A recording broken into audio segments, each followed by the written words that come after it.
Chapitre 1. Le murmure du vent.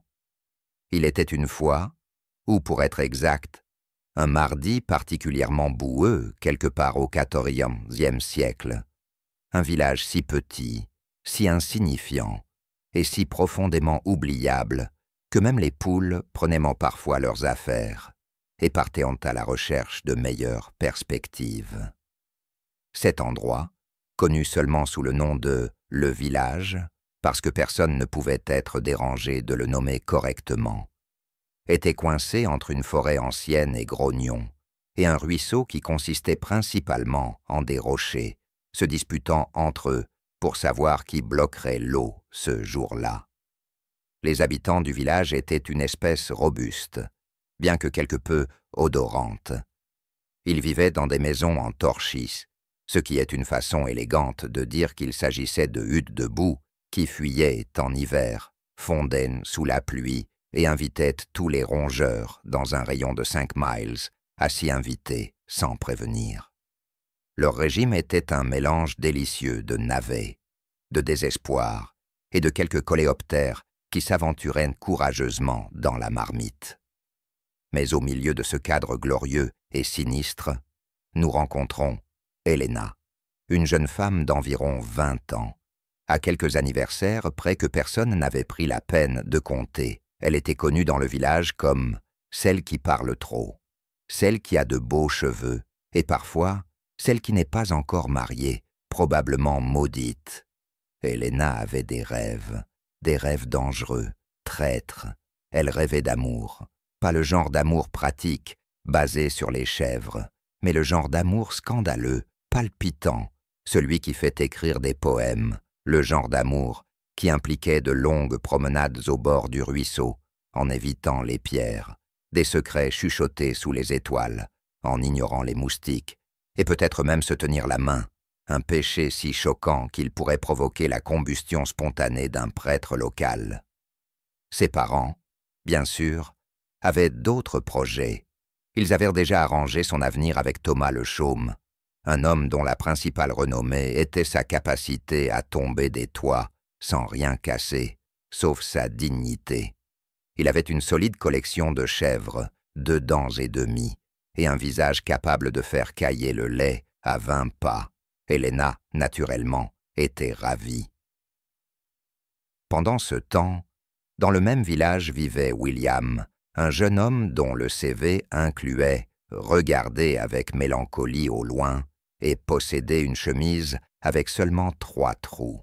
Il travaillait comme ouvrier agricole pour le seigneur local, un arrangement qui payait environ un sac d'oignons par mois, moins les déductions pour respirer, exister et oser avoir l'air heureux. William était épris d'Helena de la manière dont seul un homme qui n'a jamais parlé à une femme peut l'être, intensément, maladroitement, et avec le genre de passion habituellement réservé au pain fraîchement cuit.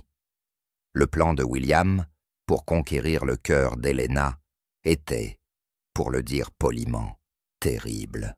Cela impliquait beaucoup de rester debout près du puits, à flexer occasionnellement ses bras en soulevant des seaux, et à murmurer des choses comme « Il fait beau pour garder les chèvres, n'est-ce pas ?» d'un ton qui laissait entendre qu'il pourrait s'évanouir à tout moment. Helena, pour sa part, n'avait aucune idée qu'il existait. Mais la vie au village allait devenir intéressante, ou aussi intéressante que la vie pouvait l'être lorsque votre plus grande source de divertissement était un cochon qui s'échappait de temps en temps de sa porcherie et terrorisait le potager. Le festival annuel de la non-mortitude approximative approchait. C'était un moment rare où les villageois pouvaient oublier leurs soucis, porter des fleurs dans les cheveux ou des mauvaises herbes selon la disponibilité, et danser autour du mat de mai tout en prétendant que leurs pieds ne leur faisaient pas mal d'avoir passé la journée dans le fumier. Le festival était également le seul moment socialement acceptable pour que les jeunes se mélangent sans qu'un chaperon leur souffle dans le cou, comme une oie trop zélée. C'était un terreau fertile pour les flirts maladroits les blagues mal placées et les démonstrations catastrophiques de masculinité médiévale. Alors que le soleil se couchait la veille du festival, le village bourdonnait d'anticipation. Eh bien, buzzed pourrait être une exagération. Principalement, cela grinçait, gémissait et pétait d'anticipation. Helena était assise près de la fenêtre de la hutte familiale, fixant l'horizon comme s'il pouvait répondre à ces questions. Y a-t-il plus dans la vie que des chèvres et de la soupe? Se demanda-t-elle en grattant les éclats de bois sur le rebord de la fenêtre. Sa mère, une femme dont les passe-temps incluaient de faire des reproches et d'inventer des manières de plus en plus créatives de comparer Helena à un sac de pommes de terre, entra en trombe avec un panier d'oignons. « Tu ferais mieux de te comporter demain, ma fille, » avertit-elle, agitant un doigt comme une carotte en colère. « Thomas le chaume te surveillera, et nous ne pouvons pas nous permettre de l'offenser. Sachet vient d'avoir des jumeaux. Sa chèvre vient d'avoir des jumeaux. » Helena soupira si profondément que toute la hutte se déplaça légèrement. Helena soupira si profondément que toute la hutte se déplaça légèrement. « Oui, mère, » murmura-t-elle, les mots dégoulinants de ce genre de conformité passive-agressive que seule une fille médiévale pouvait maîtriser. De l'autre côté du village, William se préparait aussi, à sa manière tragiquement unique. Il avait trouvé une vieille tunique, celle qui ne sentait que modérément le foin humide, et la frottait vigoureusement dans le ruisseau. C'était, bien sûr, avant de réaliser que le ruisseau était principalement de la boue et des poissons morts. Mais il persista, parce que le véritable amour exigeait des sacrifices, y compris une légère salmonelle. Il répétait ce qu'il dirait à Helena. « Bonjour, belle demoiselle. »« Non, non, trop formel. »« Salut, Helena. »« Non, trop moderne. Écoute, tu es plus belle qu'un navet de printemps. »« Oh, c'est affreux. » En fin de compte, il a opté pour un plan. Ne rien dire, rester à proximité et espérer qu'elle remarque qu'il était plus grand que les autres garçons, ce qui n'était pas le cas. Le matin du festival arriva avec un coup de trompette de médiocrité. La place du village avait été décorée à la hâte, avec des fleurs fanées, des rubans en lambeaux, et une banderole qui disait « Festival de surtout pas mourir » en lettres tordues, car le scribe local avait été trop ivre pour la rendre droite. L'air sentait la viande rôtie, la bière renversée, et une sous-courant de désespoir romantique inavoué. Helena arriva sur la place, vêtue de sa plus belle robe, qui n'était que légèrement moins en lambeaux que sa robe habituelle, et d'une couronne de fleurs sauvages que sa mère avait arrangée avec insistance pour qu'elle paraisse modeste, mais pas trop modeste. Elle regarda autour d'elle, pleine d'espoir, le cœur battant comme un papillon piégé dans un bocal. William se tenait près du tonneau de bière, jouant avec un morceau de ficelle, comme s'il contenait les secrets de l'univers. Quand il vit Helena, son cerveau à court-circuité, elle était radieuse, comme un rayon de soleil filtrant à travers un nuage de fumier de mouton. Il essaya de faire un signe de la main, mais cela se transforma en une contraction qui renversa une chope de bière. Helena jeta un coup d'œil dans sa direction, fronça légèrement les sourcils, puis se retourna vers ses amis. William considérait cela comme un succès. Au fur et à mesure que la journée avançait, le festival se transforma en un glorieux désordre de danses ivres, de tartes mal cuites et d'un incident avec un mât de mai impliquant une chèvre particulièrement ambitieuse nommée Barthélemy. Les jeunes hommes rivalisaient pour impressionner les dames en soulevant des sacs de grains, en chassant des cochons et en récitant de la mauvaise poésie. William, encouragé par 3 coupes de bière étrangement légères, tenta de sculpter une cuillère pour Helena, avec un couteau émoussé et un morceau de bois douteux. Cela finit par ressembler à une pomme de terre déformée, mais il en était fier tout de même. Helena, quant à elle, avait été acculée par Thomas le chaume, qui la divertissait avec des récits de ses expériences de mort imminente, impliquant des échelles, des poules et une oie particulièrement vengeresse.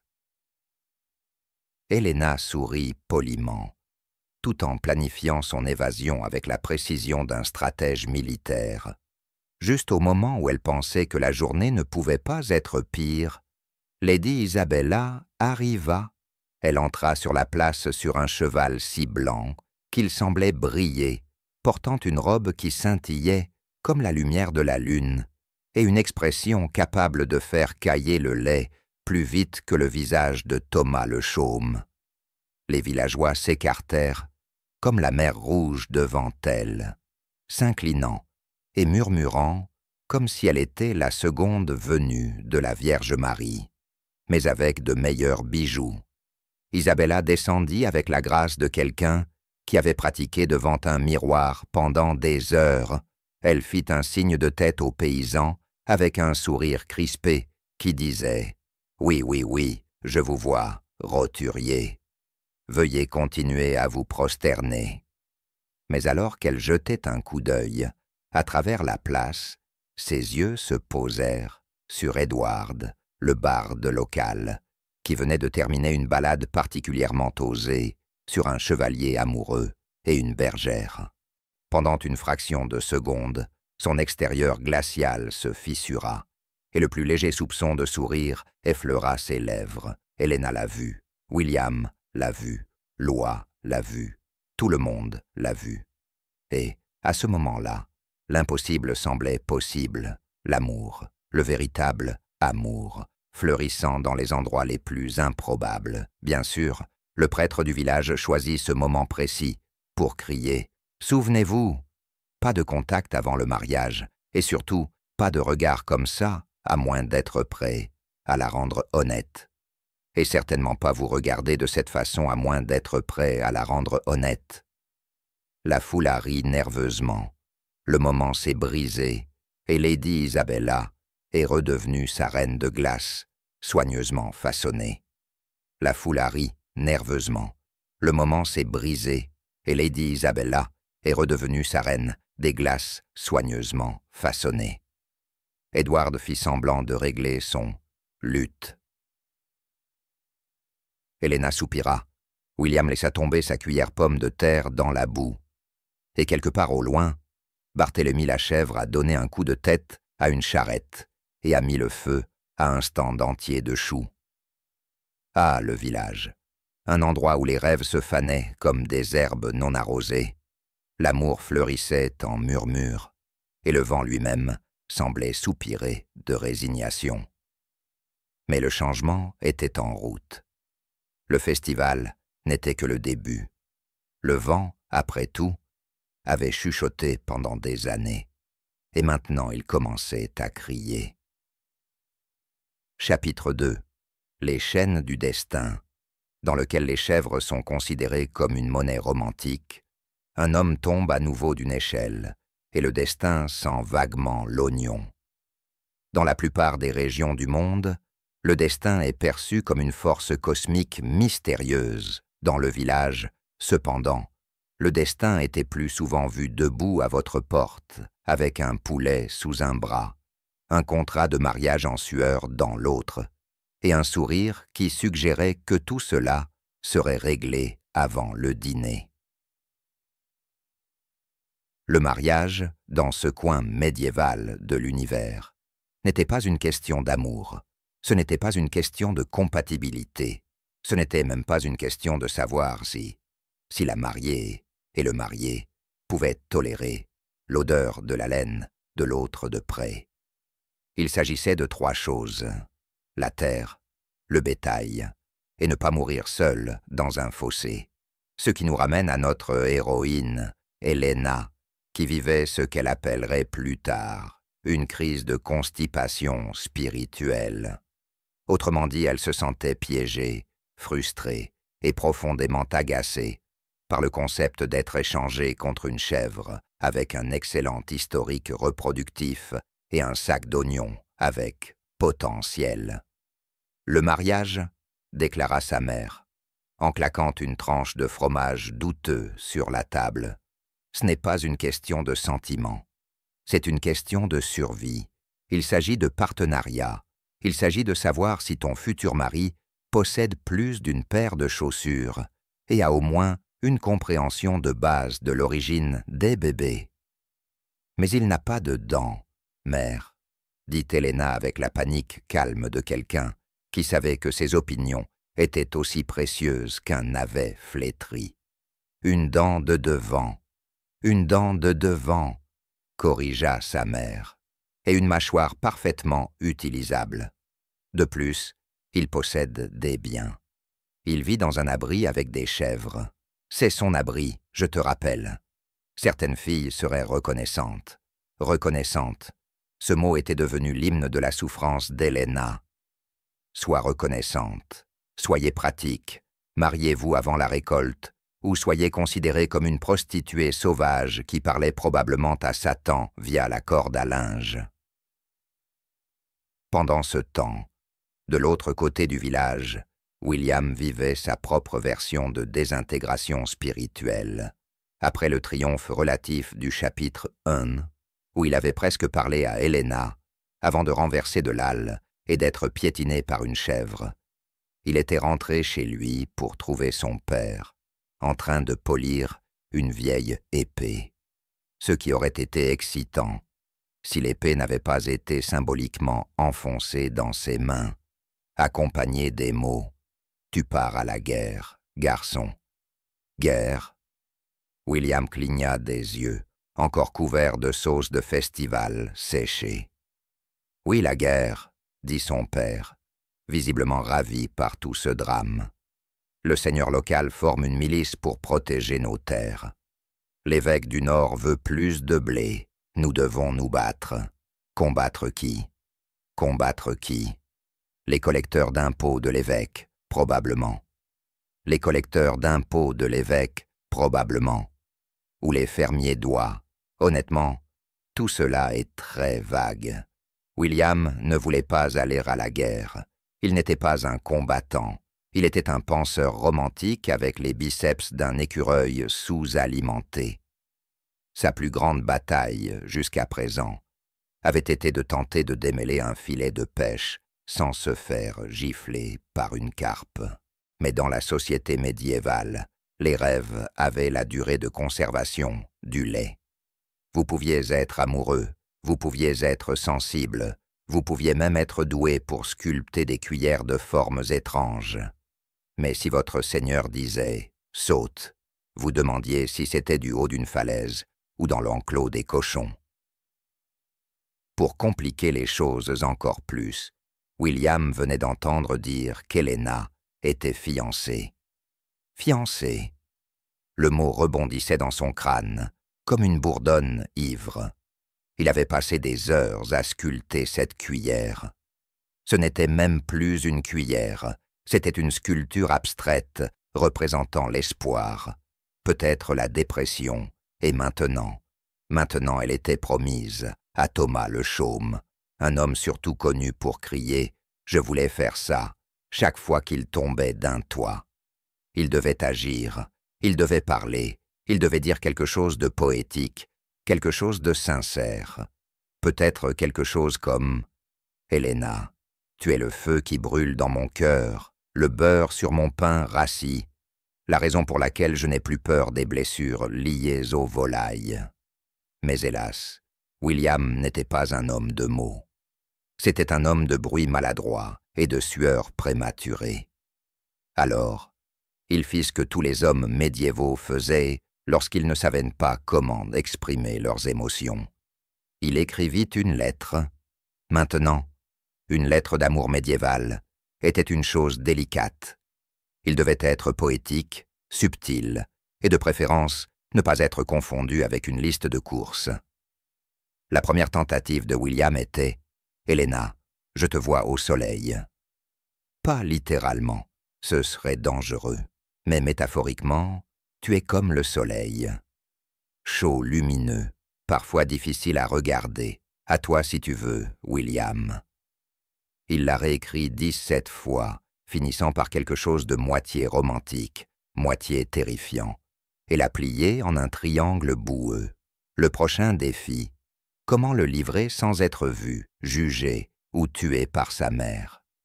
Pendant ce temps, Lady Isabella, noble résidente, sculpture de glace ambulante et protagoniste involontaire, se trouvait dans son château en train de passer un très mauvais mardi. Elle avait été formellement fiancée à Lord Humphrey de Soggy-Moor, un homme dont l'emblème familial représentait 2 cochons se battant pour un navet moisi. Il était riche, politiquement utile, et sentait la déception humide. Son père, le duc, avait été sclère. Tu ne te maries pas par amour, Isabella. Vous vous mariez pour la diplomatie, pour la terre, pour la consolidation fiscale. Merveilleux, répondit Isabella, en enfonçant sa cuillère dans un canard rôti, avec l'élégance d'une dague en plein cœur. J'ai toujours rêvé d'épouser une hémorroïde ambulante. Tu feras ton devoir. Bien sûr, père. Et devrais-je aussi marcher dans la mer après, ou réserver ça pour la lune de miel? Et devrais-je aussi marcher dans la mer ensuite, ou garder cela pour la lune de miel?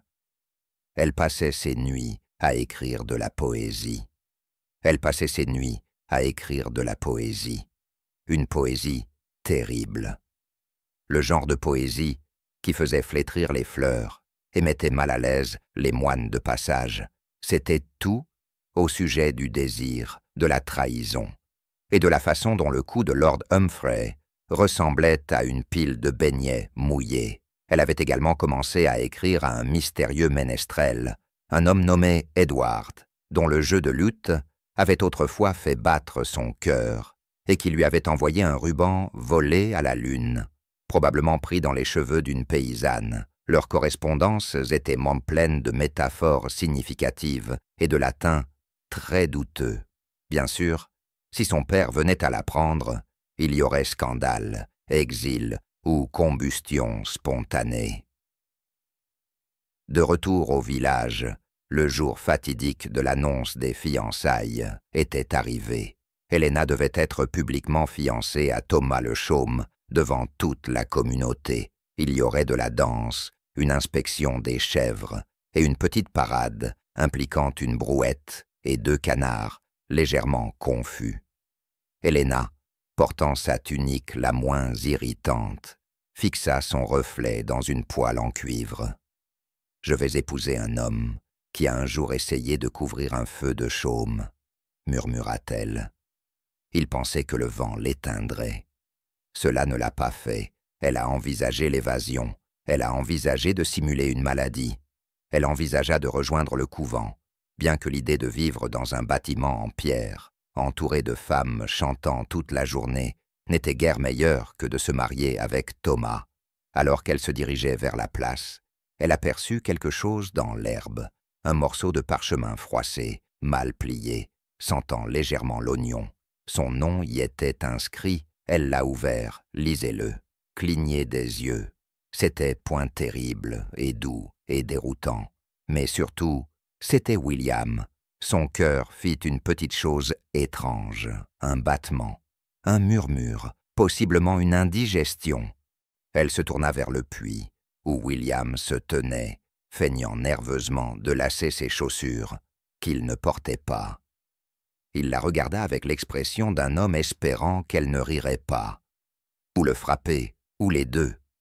Et puis, parce que parfois même, le destin a besoin d'un peu de drame, Thomas le Chaume est arrivé, portant sa plus belle tunique, et une expression, comme s'il venait de manger un radis, particulièrement déroutant. La cérémonie commença. Le prêtre débitait son discours. Les chèvres bêlaient, la foule murmura. Helena resta figée, et ensuite, William s'avança. « Attendez, » dit-il, la voix tremblante.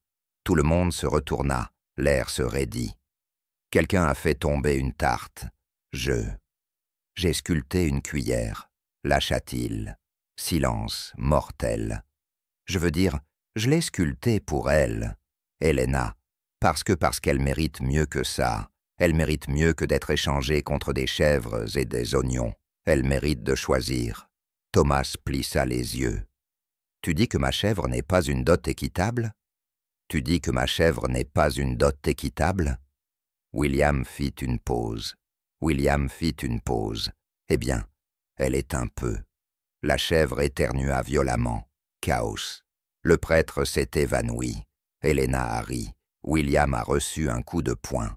Le bouc a donné un coup de tête au maire, et au loin, le tonnerre gronda de manière menaçante, non pas du ciel, mais des montagnes au-delà. La guerre approchait, mais pour l'instant, au milieu d'une place boueuse remplie de paysans hurlants et de navets volants, une fille avait lu une lettre, un garçon avait sculpté une cuillère, et le destin avait fait un pas en avant, ivre et imprévisible. Chapitre 3.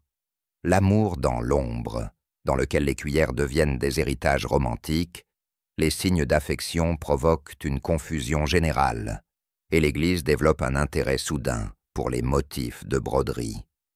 C'est une vérité universellement reconnue, du moins par ceux qui ont assez de bon sens pour éviter de tomber amoureux pendant la saison des récoltes, que l'amour au Moyen Âge était une idée spectaculairement mauvaise, surtout si vous étiez un paysan, ou un noble, ou littéralement n'importe qui, avec un pouls et un vague sens de l'agence personnelle.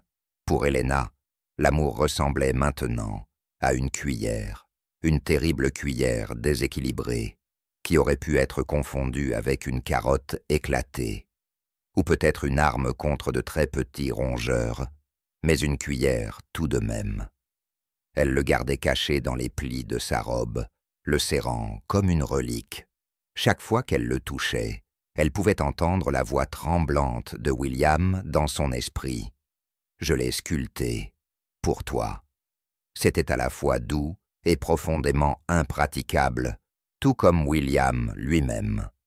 William, quant à lui, était en pleine crise émotionnelle dans le grenier à foin. Il avait essayé de se convaincre que son grand geste romantique avait été un succès. Après tout, il n'était pas mort, bien qu'il ait reçu un coup de poing en pleine face de la part de Thomas le chaume, ce qui comptait techniquement comme une lettre d'amour médiévale en soi. Mais le problème demeurait. Helena était toujours techniquement fiancée à Thomas. Et William, eh bien, William était toujours William. Son plan, si on pouvait l'appeler ainsi, était de lui écrire une autre lettre, une meilleure lettre, une œuvre poétique qui ferait battre son cœur et pourrait même faire pleurer de admiration le bétail voisin. Il commença. « Chère Helena, tu es plus belle qu'une chèvre en pleine floraison. Non, non, non, non. » Il froissa le parchemin. « Helena, mon cœur bat comme un tambour à un festin de mariage, bien que moins rythmiquement. » Affreux. Il essaya à nouveau. « Douce Helena, si j'étais un pain, je souhaiterais seulement être beurré par ton regard. » C'est à ce moment-là que William réalisa qu'il avait faim et qu'il vaudrait peut-être mieux qu'il écrive des lettres d'amour après le souper et non avant. Pendant ce temps, de l'autre côté du village, dans la forteresse de Pierre du Malheur, également connue sous le nom de manoir de Lady Isabella, la noble dame elle-même était plongée dans sa propre catastrophe romantique. Isabella passait ses soirées près de la fenêtre, soupirant de manière dramatique, tout en feignant de lire Saint-Augustin, mais s'imaginant surtout dans un grand roman d'amour qui n'avait pas encore été inventé. Elle avait reçu une nouvelle lettre d'Édouard de Lebarde, un homme dont le jeu de luth n'était égalé que par son incapacité à orthographier correctement « désir ». Sa note disait « Ma plus chère étoile, je t'écris ces mots sous une lune des plus cruelles, où mon cœur bêle comme un mouton solitaire sur la lande. » Elle relut la lettre 6 fois, chaque fois avec une suspicion croissante qu'Edward pourrait, en fait, être légèrement fou, ou du moins excessivement friand de métaphores animales. Pourtant, elle gardait la lettre cachée sous son oreiller, avec une mèche de ses cheveux, ou ce qu'elle espérait être ses cheveux, bien que cela sentait étrangement la chèvre. C'était palpitant, ce dangereux jeu de regard et de souvenirs volés. L'idée d'être prise ne faisait que rendre cela plus romantique, jusqu'à ce qu'elle se rappelle que se faire prendre pouvait aussi entraîner l'emprisonnement, l'exil, ou un mariage forcé avec un homme dont le trait le plus romantique était sa collection de registres fiscaux. L'Église, naturellement, n'en voulait pas. Le père Barthélemy avait récemment déclaré la guerre aux affections inappropriées qui incluaient se tenir par la main, sourire trop longtemps et se regarder avec une chaleur excessive. Il avait également institué un système d'enregistrement des objets, selon lequel tous les cadeaux échangés entre personnes non mariées devaient être signalés à l'Église pour évaluation morale. La cuillère d'Helena, techniquement de la contrebande, le ruban d'Edward, interdit, les tristes tentatives de poésie de William, possiblement hérétiques. En conséquence, le village est devenu un foyer d'espionnage romantique. Les amants murmuraient derrière les meules de foin, échangeaient des babioles sous le prétexte d'être des équipements agricoles et inventaient de nouvelles formes de broderie contenant des codes secrets pour « je t'aime », bien qu'en toute honnêteté, ils orthographiaient souvent, accidentellement, « j'étrais la chèvre » et « au secours, je suis coincé dans la bain de farine ». Les échanges secrets d'Helena et William sont devenus la légende locale, en grande partie parce qu'ils étaient incroyablement mauvais dans ce domaine. Un après-midi, William tenta de passer une fleur à Helena, un chardon légèrement flétri, car les roses étaient pour les nobles et les pissenlits étaient considérés comme des mauvaises herbes du diable. Il essaya de paraître décontracté, flânant près du four communal à pain, tenant le chardon derrière son dos comme un pickpocket coupable. « Belle journée pour eux, chardon », murmura-t-il, le tendant vers elle comme un homme offrant un hérisson vivant. Helena l'accepta, ses doigts effleurant les siens. Un choc passa entre eux, ou peut-être était-ce l'électricité statique de la laine. Quoi qu'il en soit, c'était électrisant. Malheureusement, le père Bartholomew a tout vu. « Ah, ah, ah, ah, ah, ah !» s'exclama le prêtre, surgissant de derrière un tonneau comme un écureuil particulièrement jugeant. Botanique, illicite, échange de flore non autorisé, c'est une violation de l'ordonnance de courtoisie de 1327. C'est une violation de l'ordonnance de courtoisie de 1327. Helena et William se dispersèrent, comme des poules effrayées, laissant le chardon derrière eux comme preuve. Pendant ce temps, Lady Isabella menait sa propre romance secrète. Elle avait commencé à laisser des notes pour Edward dans le creux d'un vieux chêne, un arbre si ancien qu'il avait probablement été témoin de plusieurs générations de paysans se faire réprimander pour l'avoir regardé de travers. Ces lettres devenaient de plus en plus dramatiques. « Mon cher Edward, mon cœur est un navire sur la mer orageuse du destin, battu par les vagues du devoir, mais aspirant au port de tes yeux. » Les réponses d'Edward étaient tout aussi déséquilibrées. « Madame, je désire arracher les étoiles du ciel et les éparpiller à vos pieds, bien que ma lutte soit actuellement en besoin de nouvelles cordes, et je crains que la lune ne me regarde d'un air étrange. » Leur correspondance clandestine était le sujet de conversation du personnel de la cuisine du château, qui avait commencé à parier sur le fait qu'Isabella serait mariée avant qu'Edward ne parvienne à rimer chasteté avec férocité. De retour au village, Helena était confrontée à une crise morale Devrait-elle accepter les offres de mariage de plus en plus enthousiastes de Thomas le Chaume, qui incluait maintenant 2 chèvres et un peigne à moitié utilisé? Ou risquerait-elle tout pour William, un homme dont l'idée de séduction impliquait de renverser accidentellement des tonneaux et d'essayer de complimenter ses cheveux en les comparant à du foin séché au soleil? Sa mère, naturellement, n'était d'aucune aide. Helena, Thomas a une belle collection d'outils de toiture. Sais-tu à quel point il est difficile de trouver un homme qui possède sa propre échelle? Tu sais à quel point il est difficile de trouver un homme qui possède sa propre échelle? Son échelle est cassée, maman. Sa échelle est cassée, maman. Il est tombé 2 fois de l'échelle la semaine dernière. Il est tombé 2 fois la semaine dernière. Exactement, exactement. Il a de l'expérience. Helena soupira, regardant par la fenêtre. Le soleil se couchait, projetant une lueur dorée sur le village.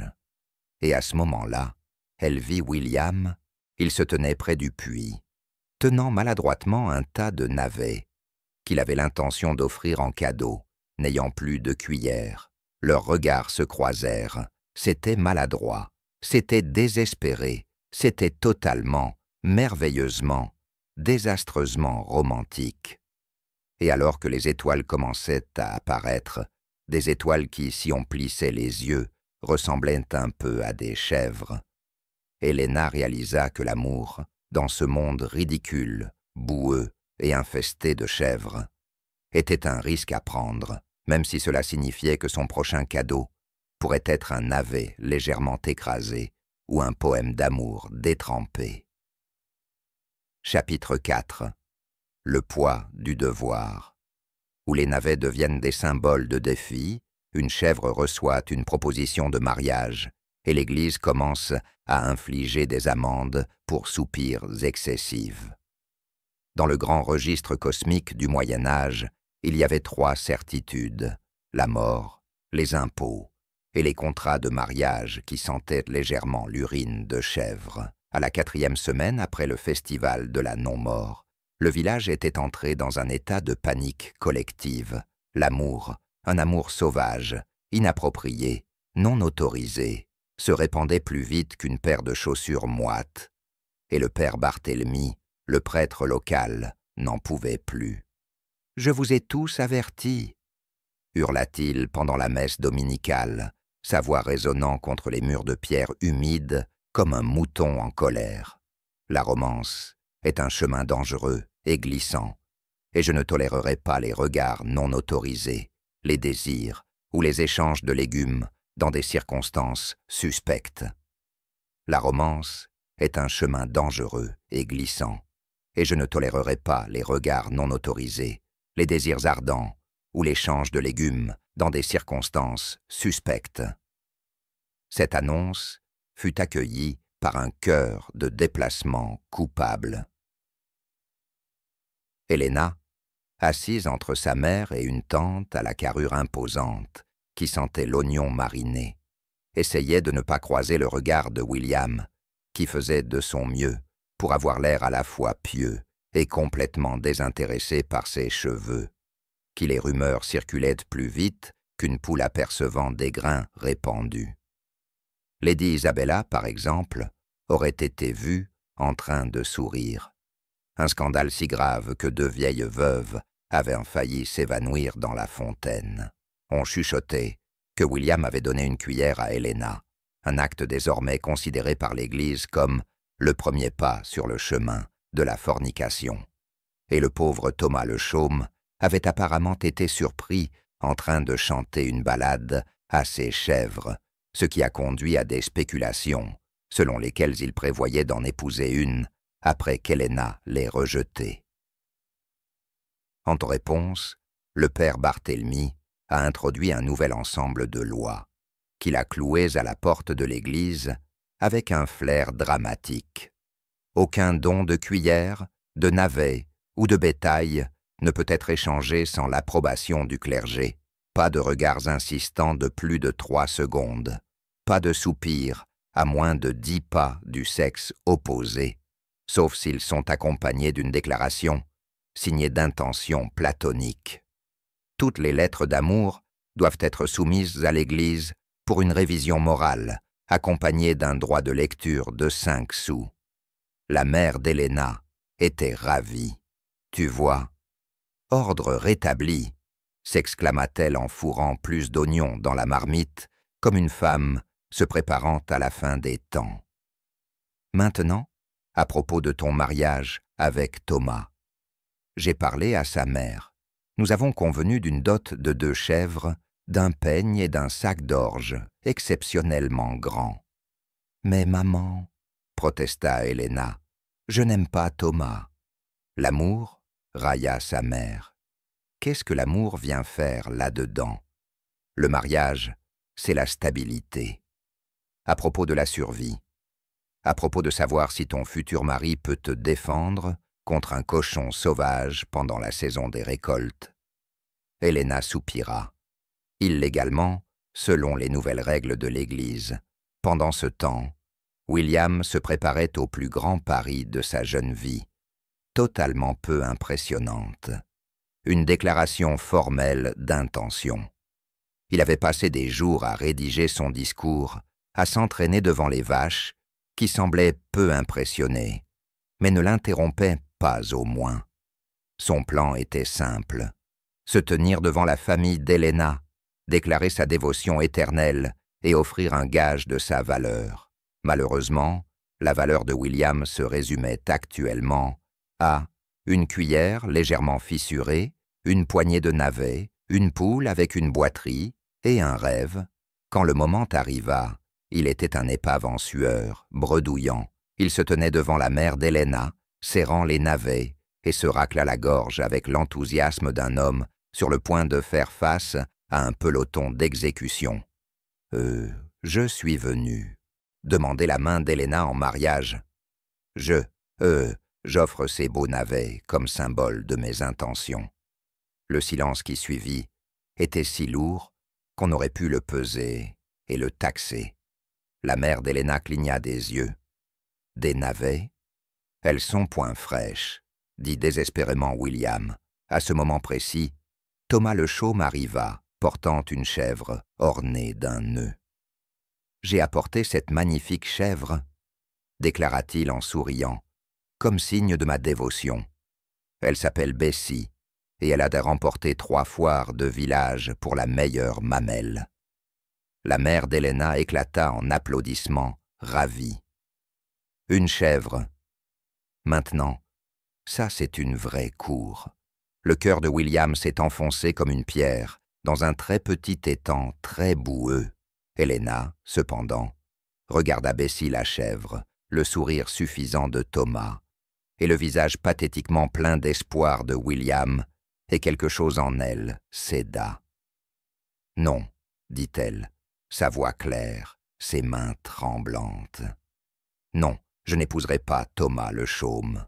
Je me fiche du nombre de chèvres qu'il a, ou du nombre de toits dont il est tombé. Je ne le ferai pas. » Le village a retenu son souffle, la chèvre éternua. Le père Bartholomé, qui avait rôdé à proximité telle une chauve-souris jugeante, s'avança.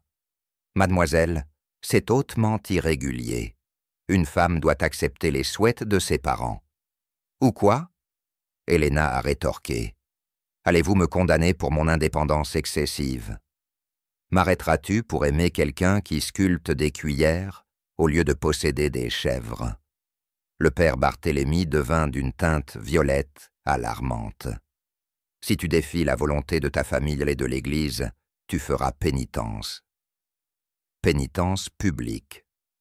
Dans la place, avec une pancarte autour du cou qui dit « J'ai défié l'Église par amour. »« Très bien !» Helena a crié. « Je porterai 2 panneaux. Je les broderai moi-même. » La foule éclata en murmures. Thomas le chaume, scandalisé, lâcha la laisse de Bessie.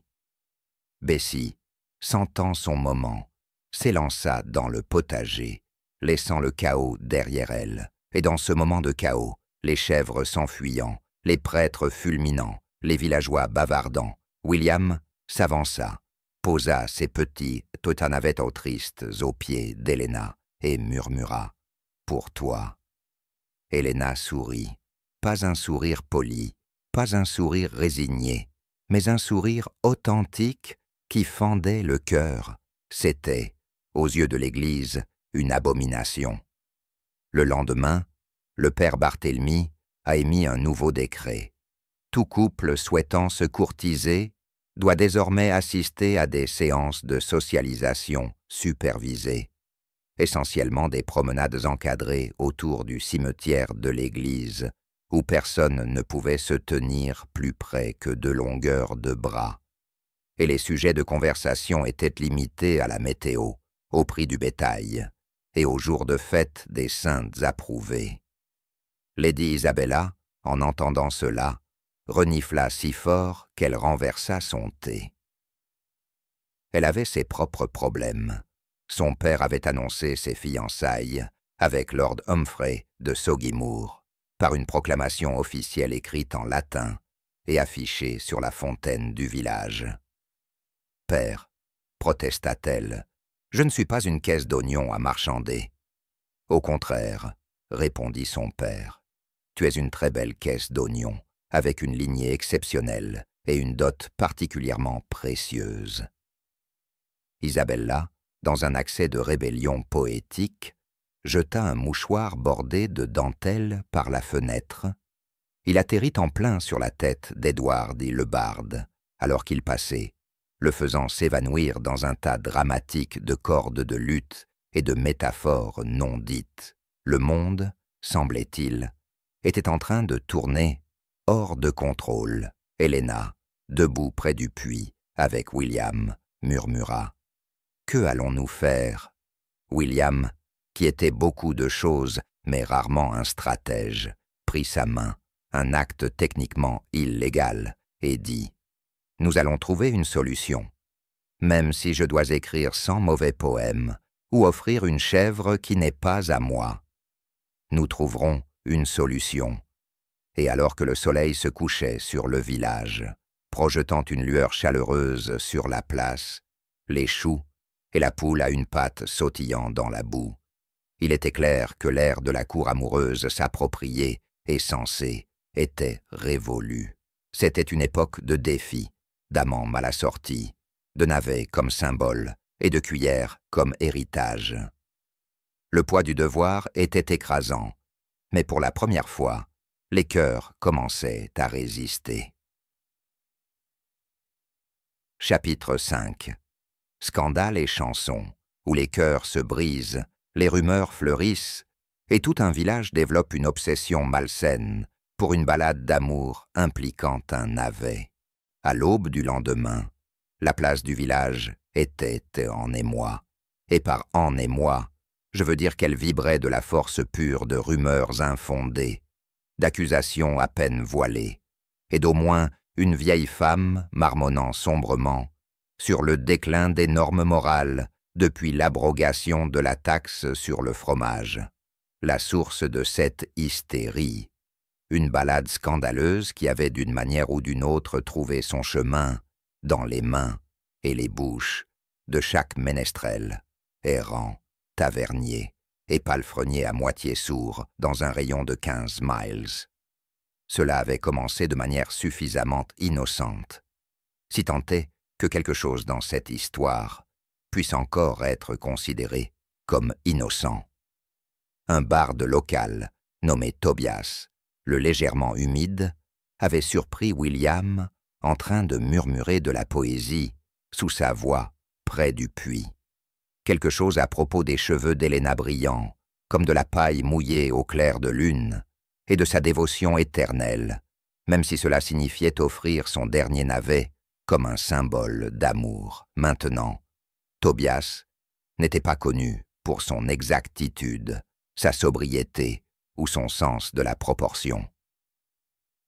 En l'espace de 24 heures, sa version des événements s'était transformée en une ballade à part entière, avec des flouriches dramatiques de lutte, 3 changements de tonalité entièrement inutiles, et un refrain impliquant un navet, une chèvre et la phrase « cœur battant du destin », la ballade, désormais connue sous le nom de « la tragique », histoire du navet et de la chaume, s'est répandue dans le village comme un cas de pourriture des pieds particulièrement contagieux. Les fermiers la chantaient en semant l'orge.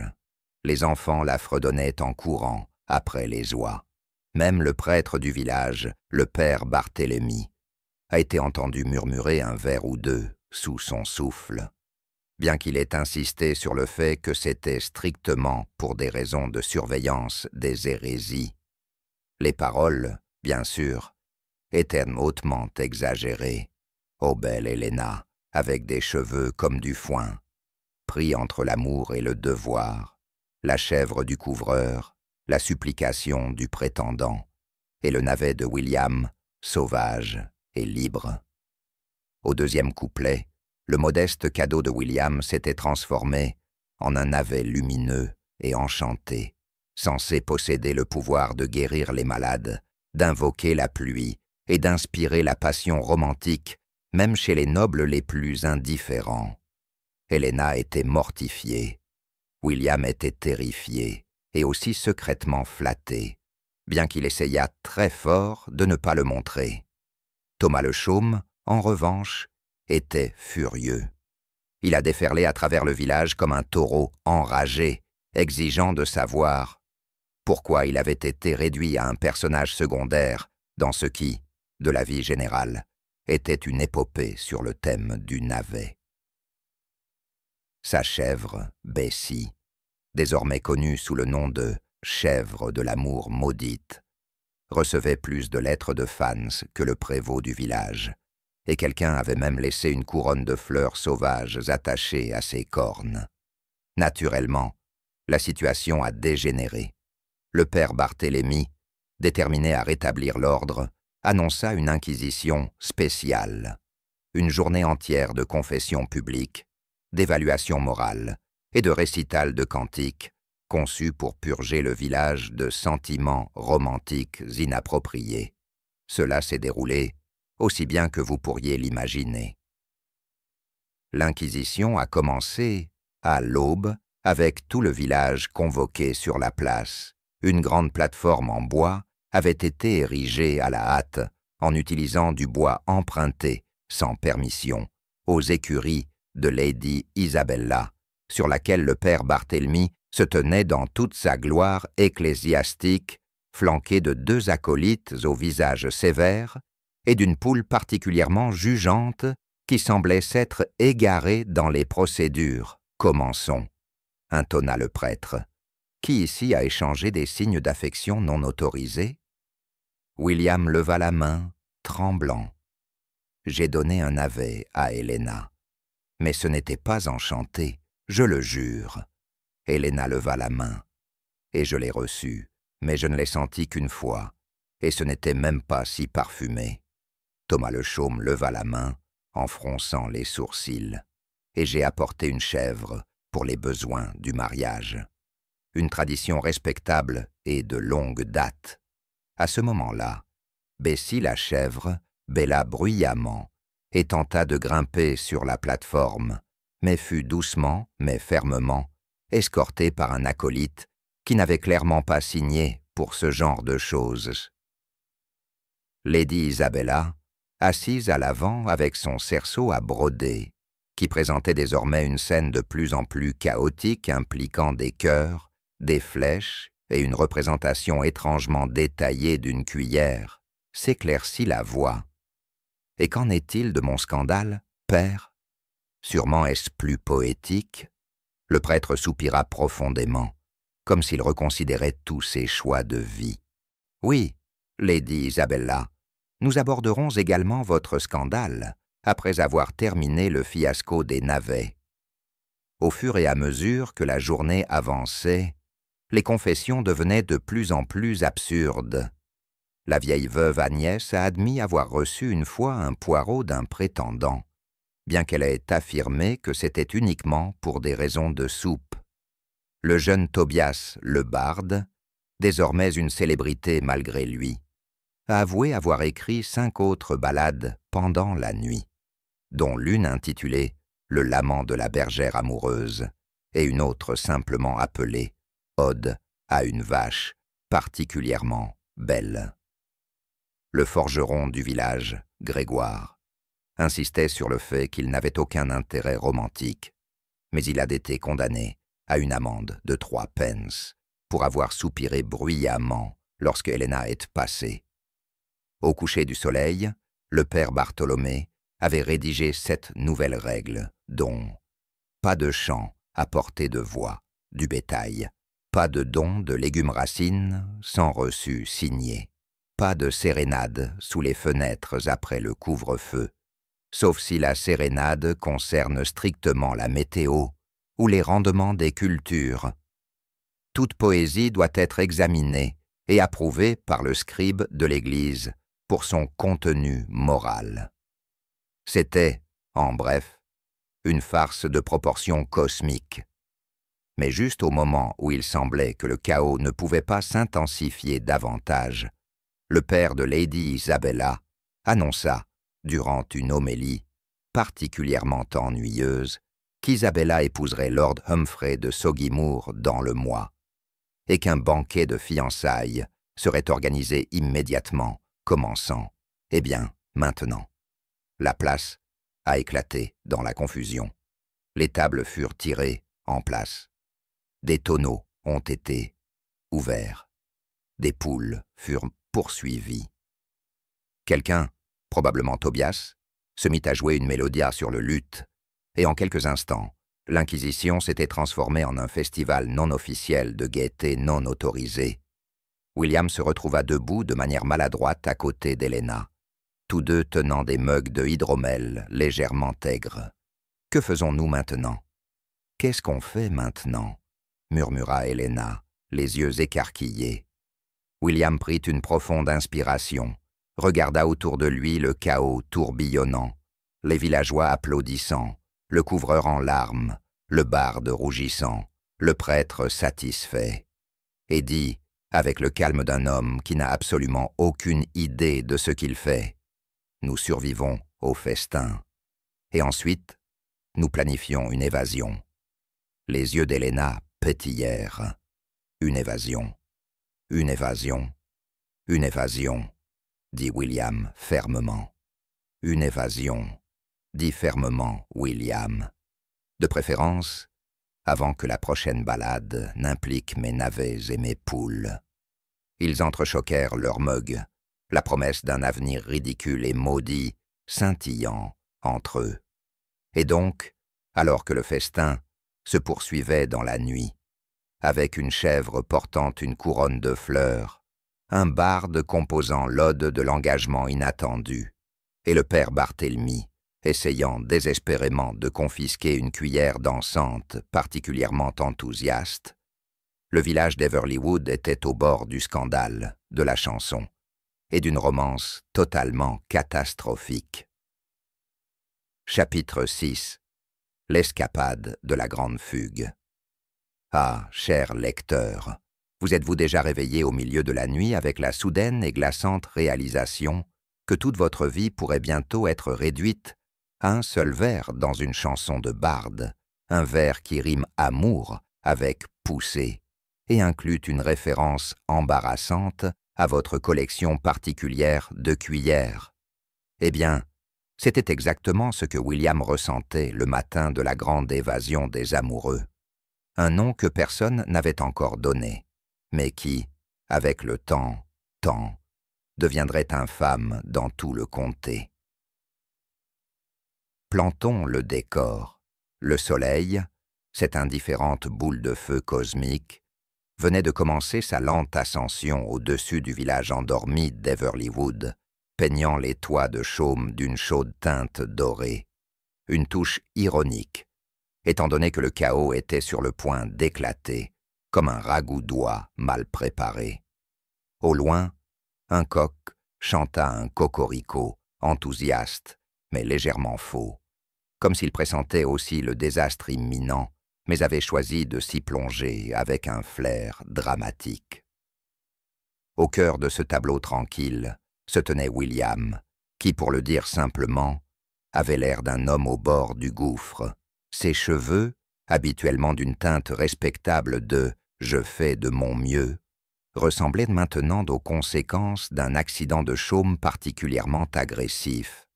Sa tunique, autrefois modestement élégante, portait les signes indéniables du festin de la nuit dernière. Une tache d'hydromel ici, une trace de navet suspecte là, et une grande empreinte boueuse, probablement celle de Bessie la chèvre, estampillée carrément dans le dos. À ses côtés se tenait Helena, son visage un mélange de détermination et de légère panique, serrant un sac en toile de jute contenant ce qu'elle insistait à appeler les essentiels pour leur évasion. 2 tourtes à la viande légèrement rassis, une cuillère suspectement cabossée, et un petit furet très nerveux nommé Reynald. « Es-tu sûr de cela ?» Helena chuchota en jetant un coup d'œil autour de la place assombrie, comme si elle s'attendait à voir apparaître le père Bartholomé des Ombres, brandissant une Bible dans une main et un gros poulet jugeant dans l'autre. William, qui avait maintenant maîtrisé l'art de paraître confiant, tout en se sentant complètement condamné, hocha la tête. « Absolument, nous devons partir avant l'aube, avant que Lady Isabella n'annonce la date de son mariage et que le père Bartholomew ne commence à distribuer de l'eau bénite comme si c'était la dernière mode. Leur plan, si l'on pouvait l'appeler ainsi, était le suivant. Ils s'éclipseraient sous le couvert de l'obscurité, chevaucheraient jusqu'au village voisin de Moodrick Hollow, trouveraient un prêtre complaisant, de préférence celui qui ne poserait pas trop de questions, et se marieraient avant que quiconque ne puisse les arrêter.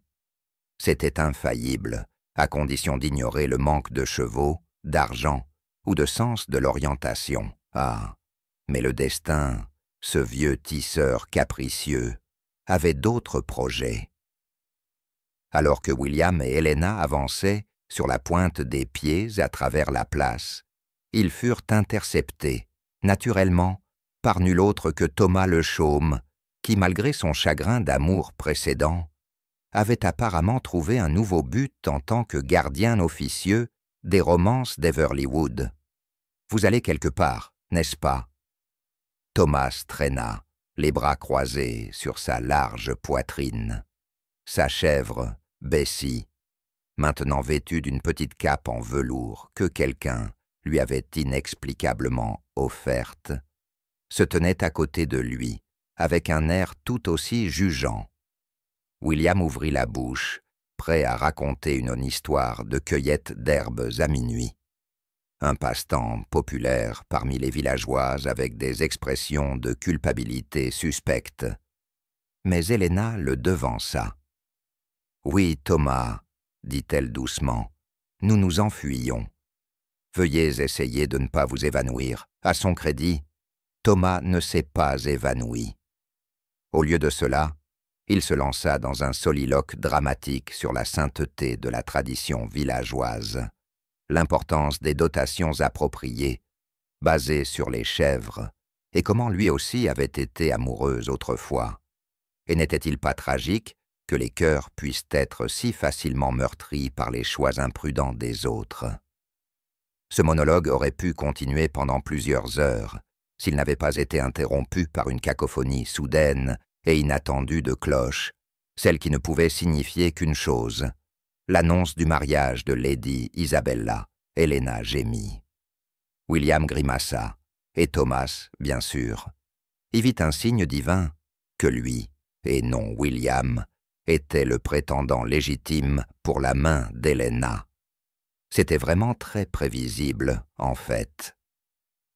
Avant que quiconque puisse protester, la place du village se remplit de gens, des fermiers à moitié habillés, des boulangers bâillants, un barde inexplicablement enthousiaste, déjà en train de composer une ballade, intitulée « Le Lament des amants », titre provisoire, et bien sûr, le père Barthélemy, qui apparut de nulle part, tel un écureuil d'église trop zélé, prêt à châtier les pécheurs et à redistribuer les bénédictions à tout moment. « Ah ah ah! Ah ah! Ah !» s'exclama le prêtre en apercevant William et Helena avec Thomas à leur côté. « Vous tentez une évasion non autorisée, n'est-ce pas? Je savais que l'esprit de la tentation avait infiltré ce village comme une plaie de furet mal élevée. » À cela, Reginald Lafouine poussa un couinement indigné depuis le sac d'Helena, mais fut autrement ignoré. « Saisissez-les !» Père Bartholomew cria, incitant une tentative timide de plusieurs villageois âgés à former un périmètre instable, bien que la plupart d'entre eux semblaient ne plus intéressés par les gâteaux au miel offert qui avaient mystérieusement apparu près de la table des annonces. Dans le chaos, William saisit la main d'Helena et ils prirent la fuite, c'est-à-dire qu'ils joguèrent maladroitement à travers la place tout en étant bombardés de petits pains rassis et de quelques choux de temps à autre. Reginald, pour sa part, avait sauté hors du sac et se dirigeait maintenant droit vers la sécurité de la forge du forgeron, en couinant de manière défiante sur son chemin. Thomas se lança à leur poursuite, bien sûr, mais fut immédiatement distrait par un villageois demandant des estimations pour des réparations de toit, qu'il prit comme un signe des cieux et abandonna promptement la poursuite. Pendant ce temps, Lady Isabella, qui s'éventait de manière dramatique sur une plateforme drapée de bien trop de dentelle, observait la scène avec un mélange d'horreur, d'intrigue et d'un éclat suspect d'inspiration compétitive. Oh, être emportée dans une romance si imprudente, soupira-t-elle en se tenant le cœur. Humphrey de Soggy-Moor, pourquoi dois-tu être si fiscalement responsable? Le barde, pressentant une opportunité, commença à rédiger sur le champ une toute nouvelle ballade, provisoirement intitulée « La fuite des amants amoureux des furets ». Quant à William et Helena, ils se sont précipités dans la ruelle la plus proche, haletant, l'adrénaline parcourant leurs veines. C'est là, parmi les caisses de navets marinés et une quantité surprenante de bottes, qu'ils s'arrêtèrent pour reprendre leur souffle. « Penses-tu qu'on les a semés ?» Helena chuchota, les yeux écarquillés. William, qui essayait de ne pas hyperventiler, hocha la tête. « Oui, ou du moins, ils sont probablement distraits par les gâteaux. » Et en effet, de retour sur la place, les villageois étaient largement revenus à leur passe-temps préféré, de querelles sur les parts de gâteaux au miel, laissant le père Bartholomé grogner dans son livre de cantiques sur la jeunesse d'aujourd'hui et la prévalence inexplicable des rongeurs romantiques. C'est à ce moment précis, ce moment fugace et précieux, que William et Helena réalisèrent qu'ils n'avaient pas de véritable plan, au-delà de fuir le village dans une panique vague. Ils n'avaient pas de chevaux, pas de provisions en dehors des tourtes à la viande et de Reginald, actuellement porté disparu, et absolument aucune idée de l'endroit où trouver un prêtre qui les marierait à la dernière minute, sans une dot appropriée, une chèvre ou un permis du seigneur du manoir. Mais, chers lecteurs, ne sous-estimons pas le pouvoir de l'amour, ou du moins le pouvoir de la pure et simple désespérance, car au loin, au-delà des champs boueux et du meuglement des vaches, se profilait la silhouette de la vieille Millbridge, une ruine en décomposition censée être hantée par le fantôme de Sir Humphrey le Flatulent.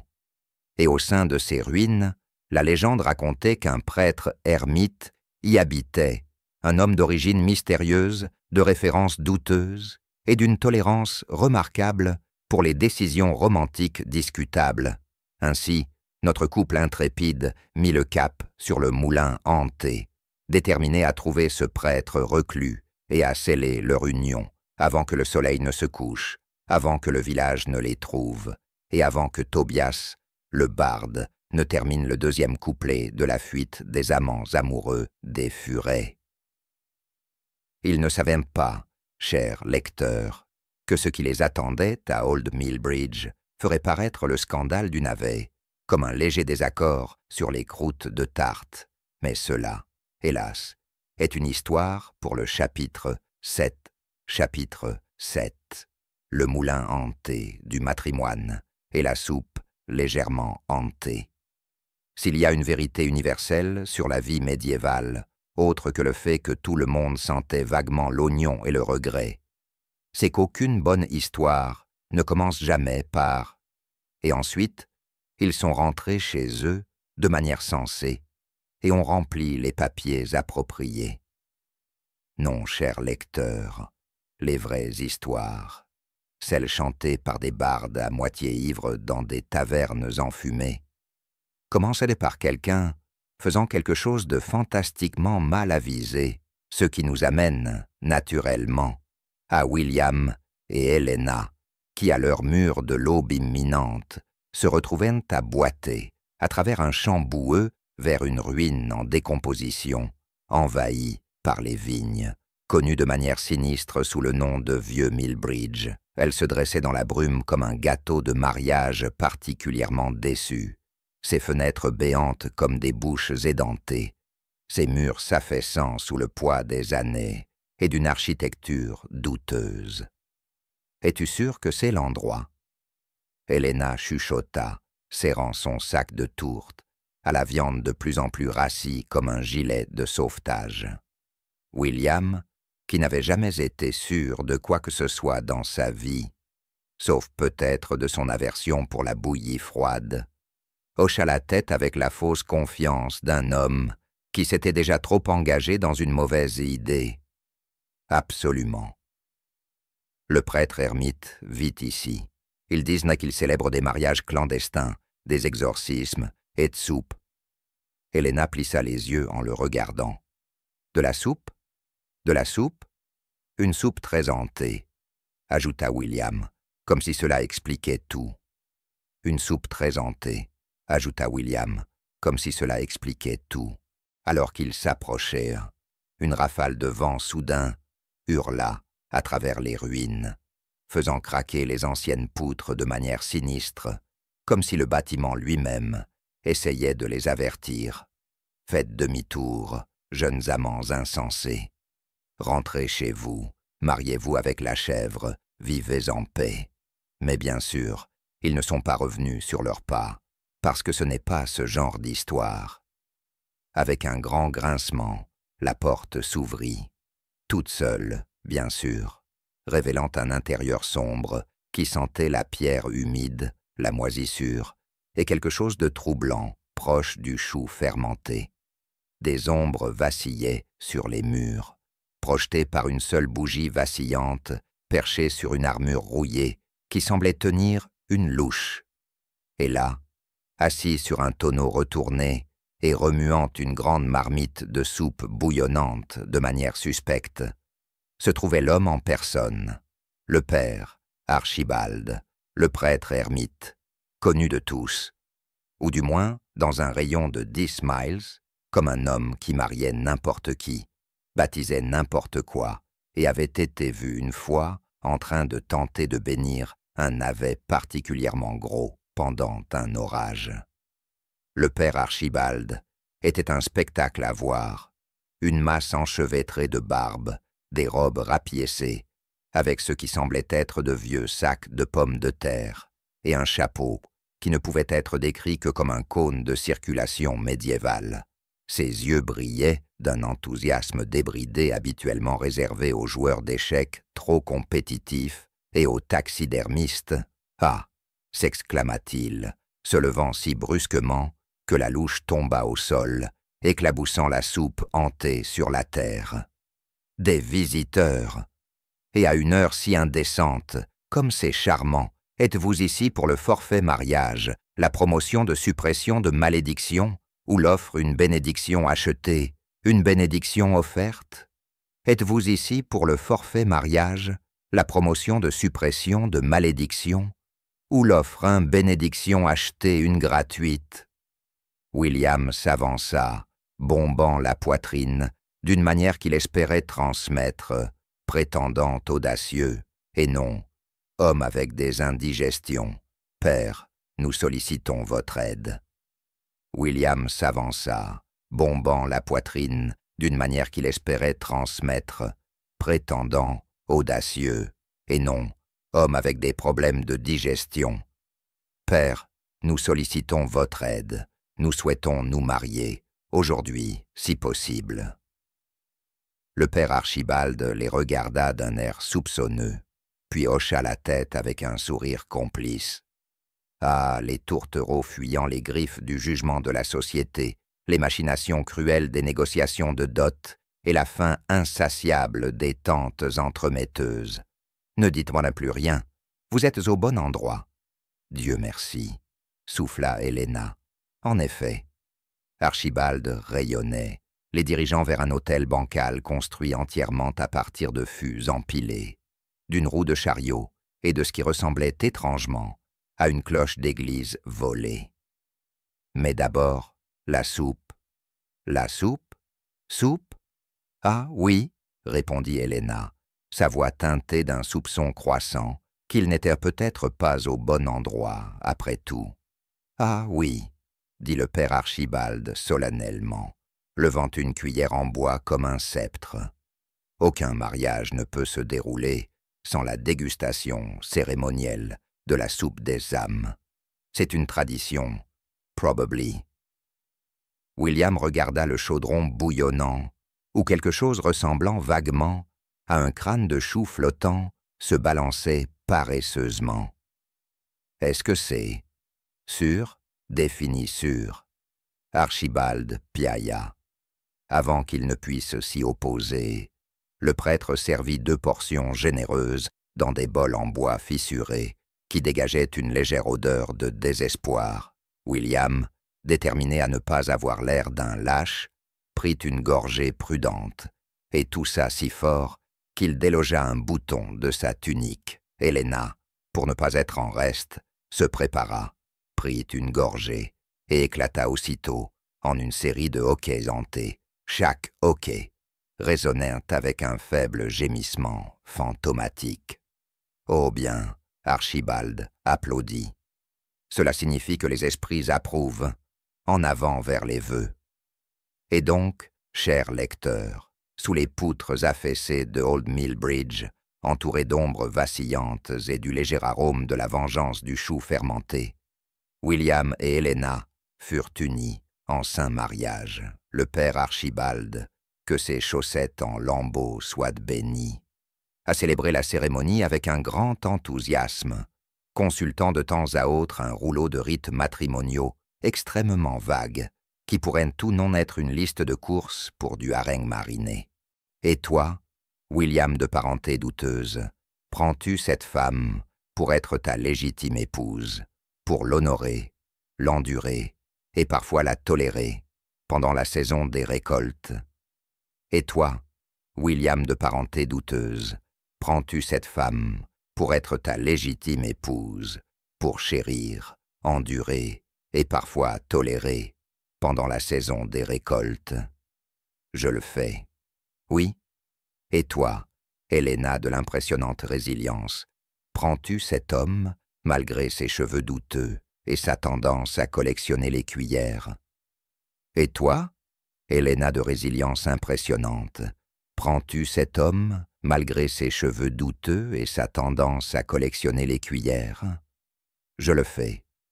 Je le fais. Alors, par le pouvoir qui m'est conféré par, et bien surtout moi-même, je vous déclare mari et femme, que votre union soit aussi forte que ma soupe et aussi légèrement hantée que ce moulin. Que votre union soit aussi forte que ma soupe et aussi légèrement hantée que ce moulin. Un cri spectral a éclaté des ombres, qu'ils ont ensuite réalisé être probablement juste le vent sifflant à travers une fenêtre fissurée. Mais honnêtement, qui pourrait le dire? Un cri spectral émergea des ombres, qu'ils réalisèrent plus tard n'être probablement que le vent sifflant à travers une fenêtre fissurée. Mais honnêtement, qui pourrait le dire? Leur joie, cependant, fut de courte durée, juste au moment où ils partageaient leur premier baiser légèrement maladroit en tant que mari et femme. Un énorme crash a brisé l'instant, un tonneau s'est renversé, révélant nul autre que Thomas the Thatch, qui s'était caché derrière une pile de sacs de navets, tenant un carnet intitulé « Raisons pour lesquelles j'aurais dû être le marié ». « Je m'oppose », s'écria-t-il en jetant dramatiquement son chapeau au sol. « Oh, pour l'amour du ciel !» soupira Helena en se massant les tempes. Le père Archibald, toujours d'élo, aussi professionnel, cligna des yeux avec une légère confusion. Les objections se font généralement avant les vœux. Un petit problème de timing là, mon gars. Mais Thomas ne se laissa pas décourager. Tu as peut-être réussi à la tromper pour qu'elle t'épouse, William, mais je me battrai pour son amour. Duel-moi, à la bagarre, ou si vous vous sentez particulièrement courageux, un concours de lancer de navets à l'aube. Vraiment? William soupira, se tournant vers le lecteur avec un air épuisé. Encore ça? Encore ça? Pendant ce temps, Reginald la Fouine réapparut, portant maintenant une petite couronne improvisée, faite d'une tasse de gland retournée, perchée sur l'épaule du prêtre comme un observateur royal peu impressionné. Pendant ce temps, Réginald de la Fouine réapparut, portant maintenant une petite couronne de fortune, faite d'une tasse de gland retournée, perchée sur l'épaule du prêtre comme un observateur royal peu impressionné. Il poussa un petit cri, comme pour dire « Honnêtement, j'ai vu de meilleurs rebondissements dans les champs de choux. » Et donc, cher lecteur, avec le bonheur des jeunes mariés complètement interrompu et Thomas le chômeux se préparant à la justice du navet, William et Helena se préparaient à une nouvelle dose de chaos absurde au goût de chou. Mais cela, comme vous l'avez peut-être deviné, est une histoire pour un autre chapitre. Chapitre 8. Le duel de navets, la grande gossipocalypse et le curieux cas du décret royal. Ah, l'aube, ce moment sacré, où les coqs chantent leur désespoir existentiel, les vaches soupirent dans les champs.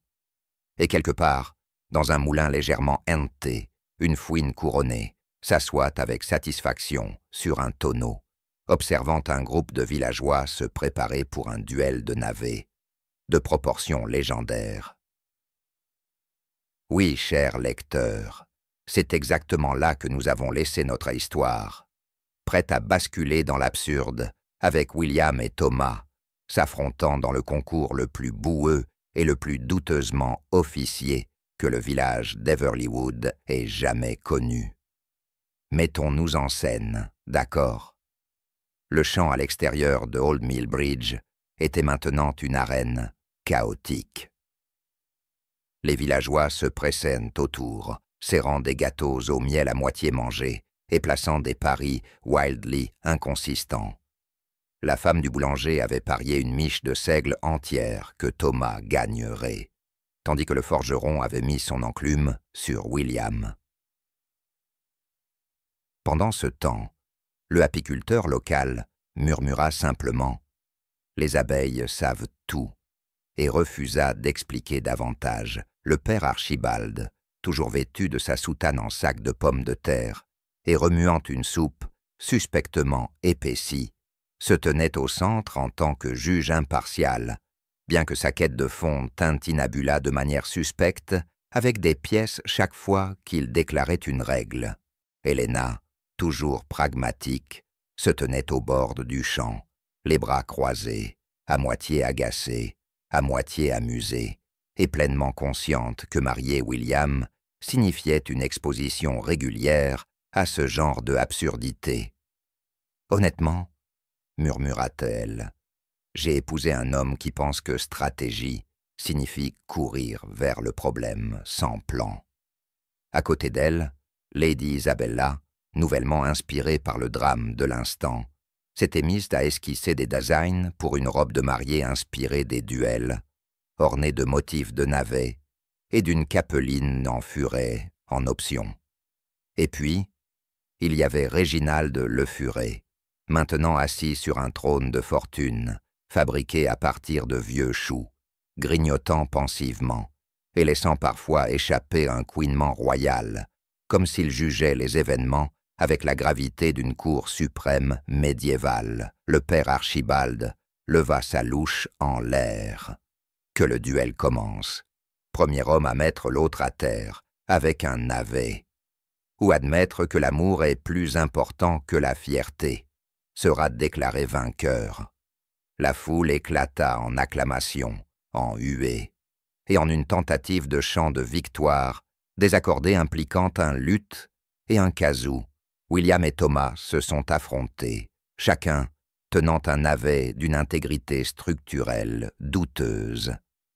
Thomas, les muscles saillants et les narines dilatées, lança le premier navet. Il a volé majestueusement dans les airs, tournoyant comme un légume du destin, et atterrit en plein sur la tête de Mabel, la vieille chèvre, qui s'était égarée dans le champ à la recherche de collation.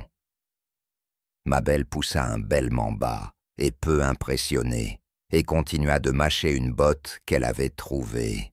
« Raté !» cria le forgeron, tandis qu'un petit garçon à proximité griffonnait sur une ardoise le score des navets. 0, 0. William tira son coup, se préparant comme un homme possédé à Paris, égal par le romantisme et la pure panique. Son navet vacilla dangereusement en vol, effectuant une demi-spirale digne du festival annuel du village. Qu'est-ce que c'était? Festival, et a effleuré l'oreille de Thomas, le faisant crier et tituber sur le côté dans une pile de bottes de foin stratégiquement placées. La foule a poussé un cri d'horreur. Thomas grogna. William regarda ses propres mains, comme si elles étaient soudainement devenues les mains du destin. « Deuxième round !» rugit le père Archibald, qui avait maintenant complètement oublié que les navets n'étaient en fait pas des armes de duel officielles, reconnues par aucune autorité médiévale saine d'esprit. Ce qui suivit fut une scène d'escalade de plus en plus absurde. Les navets volaient comme des météores comiquement bosselés, atterrissant dans des tartes, éclaboussant des spectateurs innocents, et une fois, très tragiquement, renversant un plateau entier de scones à la lavande primée de Lady Béatrice. Thomas, réalisant que la force brute ne fonctionnait pas, tenta de soudoyer l'herboriste local pour obtenir un navet magiquement amélioré, mais fut contrecarré lorsque l'herboriste insista sur le fait que de telles choses étaient strictement à des fins médicinales.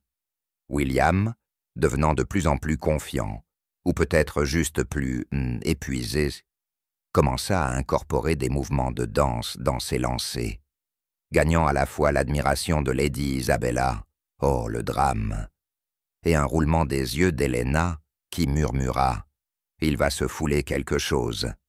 Et puis, dans un moment de pur chaos, une rafale de vent, peut-être convoquée par l'exaspération collective des anciens du village, souleva le navet de William dans les airs, où il ricocha contre la cloche de l'église, rebondit sur la marmite de soupe du père Archibald et atterrit en plein sur le front de Thomas. Thomas cligna des yeux, vacilla, puis s'effondra dans la paille, les bras écartés, les jambes tressaillant faiblement. Le silence tomba. La foule regardait fixement. Mabel bêla d'approbation. Le père Archibald, après une pause dramatique, déclara « Par le pouvoir qui m'est conféré par moi-même, je déclare par la présente William vainqueur. » La foule éclata en acclamations, en applaudissements et en une tentative timide de danse de la victoire, qui se termina abruptement lorsqu'une personne trébucha sur un baril. Helena poussa un soupir de longue souffrance, mais ne put s'empêcher de sourire. Elle s'avança vers William, le saisit par la tunique et l'embrassa, juste là, devant tout le monde, y compris le père Archibald, qui commença à fredonner un hymne de mariage en arrière-plan, et Lady Isabella, qui commença immédiatement à esquisser un portrait de passion post-duel. C'était, pour un bref instant, parfait. Et puis le messager royal arriva, parce que bien sûr, aucune bonne histoire médiévale ne se termine sans un décret royal mal chronométré.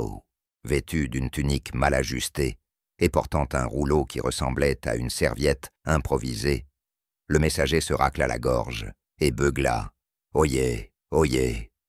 par ordre de « Sa Majesté, le roi Hubert, le parfois raisonnable ». Tous les mariages célébrés sans autorisation appropriée de la couronne sont par la présente déclarés point nul et non avenus. Des soupirs parcoururent la foule. Le père Archibald laissa tomber sa louche dans la soupe avec un splosh.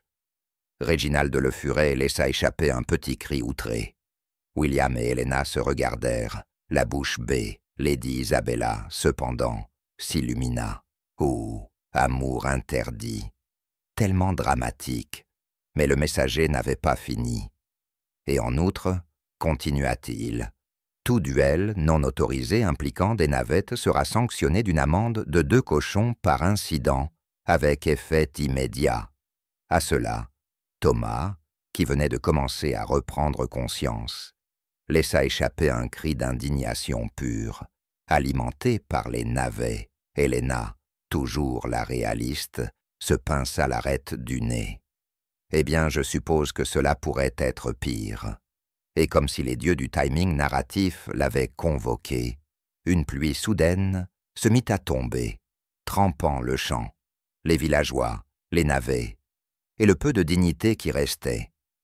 William se tourna vers le lecteur. « Oui, vous. » Et dit avec un sourire, « Au moins, nous avons l'un l'autre. » Et un furet. Réginald, pourquoi, sur l'épaule de William, comme un petit roi humide, fit un hochement de tête royal d'approbation. Et ainsi, cher lecteur, se termine notre conte, pour l'instant. Les villageois, trempés mais d'une certaine manière satisfaits, rentrèrent chez eux avec des histoires d'amour, de navets et de proclamations royales. William et Helena feront face à de nouveaux défis, bien sûr. Peut-être un second mariage, peut-être une rébellion menée par des furets, peut-être des taxes sur les navets qui deviendraient incontrôlables. Mais pour l'instant, ils avaient l'un l'autre, et parfois, c'est suffisant.